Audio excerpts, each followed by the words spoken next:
Vamos lá, versículo 38, capítulo 12. Então, alguns dos fariseus e mestres da lei lhe disseram: Mestre, queremos ver um sinal milagroso feito por ti. Versículo 39.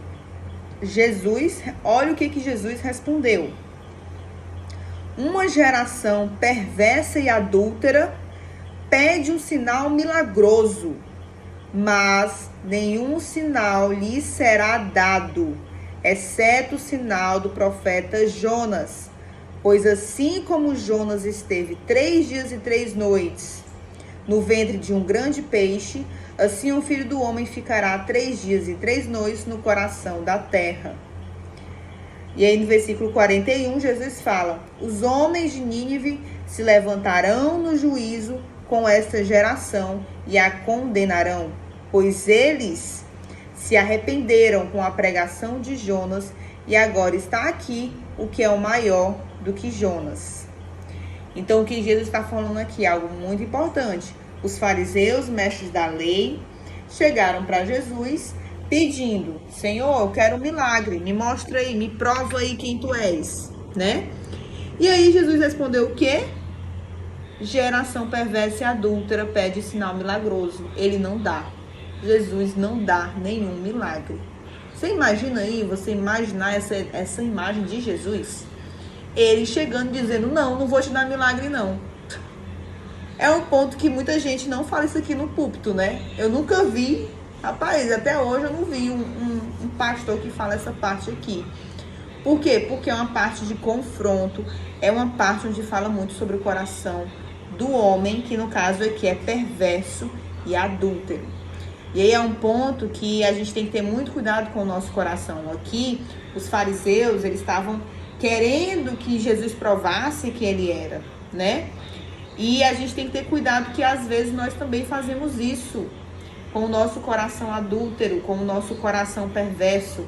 A gente quer um sinal de Deus, a gente quer um milagre de Deus. Ah não, Deus, me manda aí um sinal, né? Ah não, Deus, me manda aí, me manda um sinal, me manda uma prova de que o Senhor existe, me manda uma prova de que o Senhor está aqui conosco.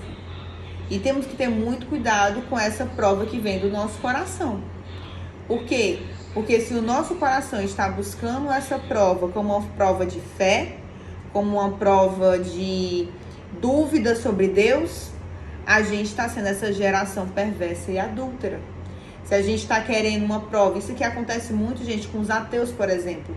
Ateus, eles querem uma prova de que Deus existe, né? E aí ele fica: não, mas cadê a prova? Cadê a prova de que Deus existe? Eu quero que ele me dê uma prova. E muitas vezes Deus não dá. Por quê? Assim como Jesus fala aqui, geração perversa e adúltera.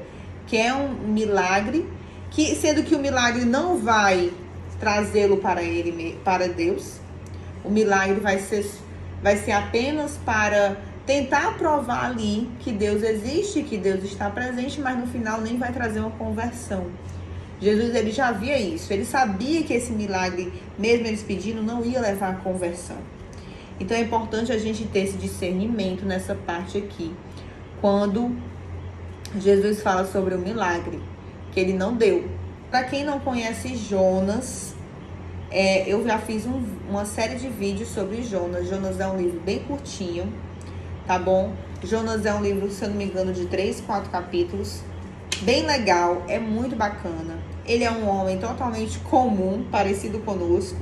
Inclusive, ele é muito teimoso, cheio de autoridade, né? E Jesus, que na época estava em Deus, né?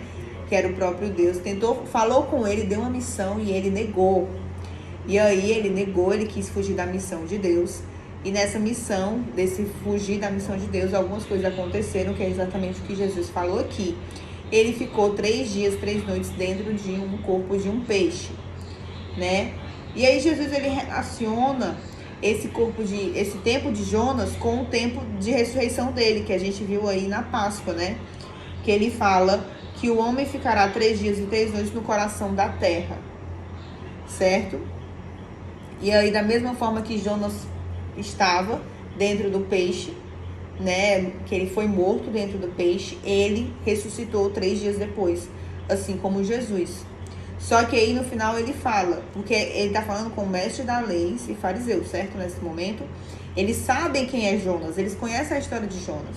E ele faz esse relacionamento, essa analogia com Jonas. Jesus sendo Jonas, né? E aí, no final, no versículo 41, ele fala que os homens de Nínive, no final, eles foram convencidos por Jonas.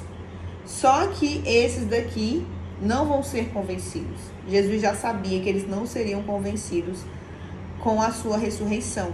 E a gente sabe isso nas Escrituras também.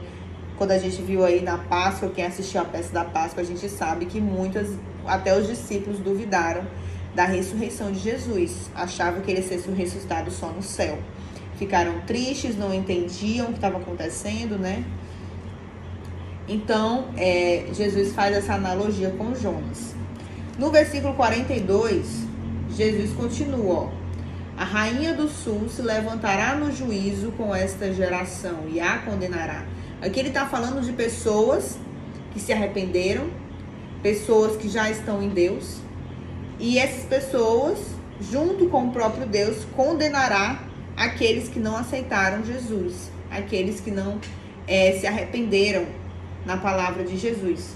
Aí ele fala que a rainha do sul, ele fala que o povo de Nínive que se arrependeu, se levantará e condenará aqueles que não estão com ele, com Jesus. E ele fala, pois ela veio dos confins da terra para ouvir as sabedorias de Salomão e agora está aqui o que é maior do que Salomão. Então Jesus ele começa a fazer a analogia. Gente, a rainha do sul, essa história da rainha do sul, para vocês entenderem esse versículo 42, eu vou até fazer um vídeo sobre isso. Eu contei essa historinha pro Juan. Se eu não me engano, tá em 1 Reis. Então, Jesus está falando, olha, aquelas pessoas que creram no que Jonas falou, eu sou maior que elas. Eu sou maior do que Jonas. Aquelas pessoas que creram e viram a atitude da rainha do sul, que ela fez para Salomão, eu sou maior que Salomão. Então Jesus ele faz uma comparação com os maiores homens da época, certo? Eram os homens de Deus. E aí no versículo 43, Jesus fala assim, ó. Quando um espírito imundo sai de um homem, passa por lugares áridos, procurando descanso. Como não encontra, diz, voltarei para a casa de onde saí. Chegando, encontra a casa desocupada, varrida e em ordem. Então vai e traz consigo outros 7 espíritos piores do que ele. E, entretanto, passam a viver ali. E o estado final daquele homem torna-se pior do que o primeiro. Assim acontecerá a esta geração perversa. Gente, o que Jesus está falando aqui é algo muito importante. O que ele está falando não é uma parábola. O que ele está falando não é uma historinha para contar, porque parábolas são histórias que ele conta em cima para ensinar outras coisas, certo? Para ensinar as coisas do céu. Aqui ele está falando exatamente o que acontece no reino dos céus. Olha aqui, esse povo, os fariseus e os mestres da lei, eles queriam uma prova de que Jesus era o Filho de Deus. Jesus deu? Não. Por quê? Porque esse povo tinha um coração perverso e adúltero. Mesmo ainda que esse povo visse os milagres, Jesus sabia que eles não iam se converter. Então o que Jesus fez? Não vai ter milagre. Vocês aí, com essa geração aí, maldita, não vai ter milagre. Só vai ter o sinal de Jonas, que era a história que eles tinham, certo? Eles queriam milagre para ver, mas não vai ter. Vai ter só a história de Jonas. Claro que depois Jesus falou da ressurreição dele, que iria acontecer, né? Independente de eles pedirem ou não, a ressurreição de Cristo já está programada aqui, predestinada aqui no versículo 40. E aí no versículo 43 até o versículo 45, o que Jesus fala é exatamente o que acontece no mundo espiritual, que acontece com essas pessoas aqui, essa geração perversa e adúltera. Vamos ler por partes, no versículo 43. Jesus fala, ó, quando o espírito imundo sai de um homem, ou seja, tem aqui uma pessoa como aqui eles. Eu preciso de um milagre para entender que Deus existe.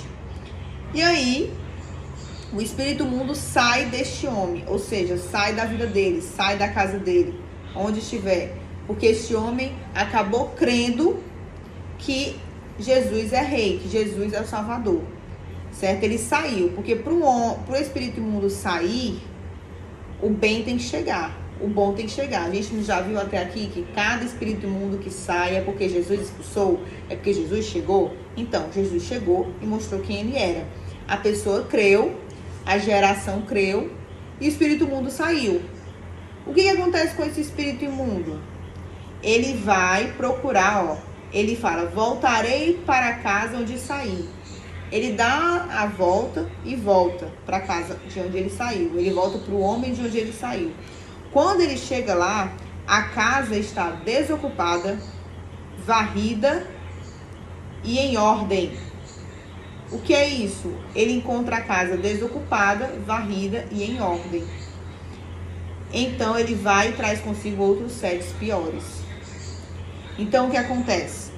Aí ele fala, o estado final daquele homem torna-se pior do que o primeiro. Nós cremos em Jesus, nós estávamos no mundo, e agora eu creio em Jesus, agora eu aceito Jesus na minha vida.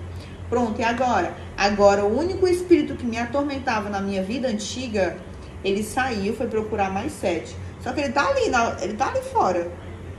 Ele tá ali fora da porta, ele tá ali fora da janela, ele não entra aqui em casa. Os 7 que estão aqui fora, eles não entram. Por quê? Porque eu estou na permanência com Jesus. A minha constância com Jesus não vai deixar eles entrarem.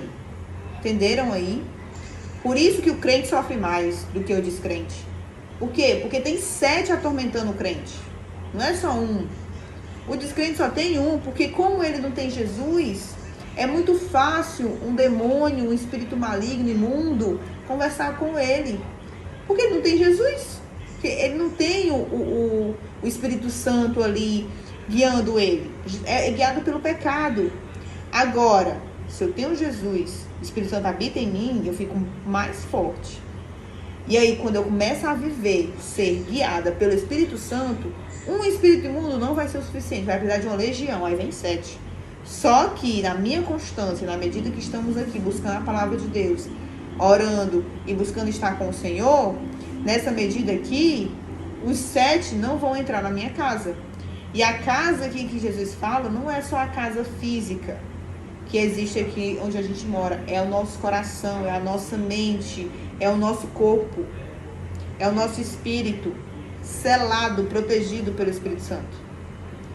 Então, quando a gente fala essas coisas pro mundo espiritual para as pessoas acham que é coisa da nossa cabeça, mas não é. Jesus acabou de falar aqui, no versículo 44. Ele volta com 7.